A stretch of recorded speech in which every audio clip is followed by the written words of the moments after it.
ভাই তুই ভাবছিস তুই একটা নতুন ইউটিউব চ্যানেল খুলবি, কিন্তু তুই এটা ভেবে করতে পারছিস না যখন তুই ভিডিওটা বানাবি আশেপাশের লোকজন যারা দেখবে তারা কি ভাববে। অ্যাটলিস্ট ওই ভিডিওটা যখন তুই পাবলিক করবি, যখন তোর ফ্রেন্ড সার্কেল, যখন তোর বাড়ির লোক পর্যন্ত দেখবে, কি ভাববে। তুই মানে সবকিছু করার আগে একটাই জিনিস ভেবে নিস মানে যে লোকেরা কি ভাববে। তুই মানে কোনো মেয়েকে দেখছিস, ভাবছিস গিয়ে ওর সাথে কথা বলবি, কিন্তু কথা বলতে পারছিস না এটা ভেবে যে লোকেরা কি ভাববে। বাট কি হলো, তুই বাড়ি এসে আফসোস করবি যে যদি মেয়েটার নাম জিজ্ঞাসা করতাম, যদি মেয়েটাকে আমার নাম্বারটা দিতাম, যদি মেয়েটাকে আমি নম্বর চাইতাম। ভাই বাড়ি এসে আফসোস করে কোনো লাভ নেই। দিন পরে কি দেখছিস, ওই মেয়েটাই একটা আলবাল ছেলের সাথে ঘুরে বেড়াচ্ছে। আর তখন তুই কি ভাবছিস, ইস এই ছেলেটার মধ্যে কি আছে। চুপ বাড়া, ও ছেলেটার থেকে তোর মধ্যে অনেক বেশি ট্যালেন্ট বেশি আছে, তুই ওই ছেলেটার থেকে অনেক ভালো দেখতে।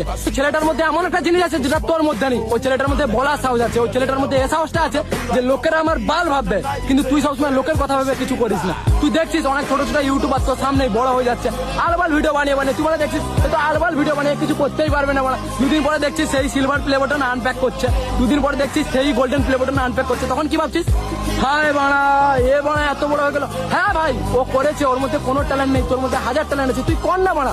তুই এটা ভেবে করছিস না লোকেরা কি হবে, লোকেরা কি ভাববে বাড়া। তুই বল তো যাদের জাজমেন্টের জন্য তুই কিছু করছিস না, আজ থেকে 5-10 বছর পর তারা কি তোর লাইফে কেউ থাকবে? 90% লোক গায়েব হয়ে যাবে। যদি অপমানিত হওয়ার ভয় থাকে না, যদি লোকেরা তোকে নিয়ে মজা করবে এটা যদি তোর ভয় থাকে না, তাহলে মানে তুই মিডিল ক্লাসই থাক। যদি মানে জীবনে কিছু করতে চাস তাহলে আজ থেকেই মানে কান বন্ধ করে নে আর মানে ছুট মারা। লোক কি বললো, লোক মা চুদালো, মানে তুই কন্টিনিউ কর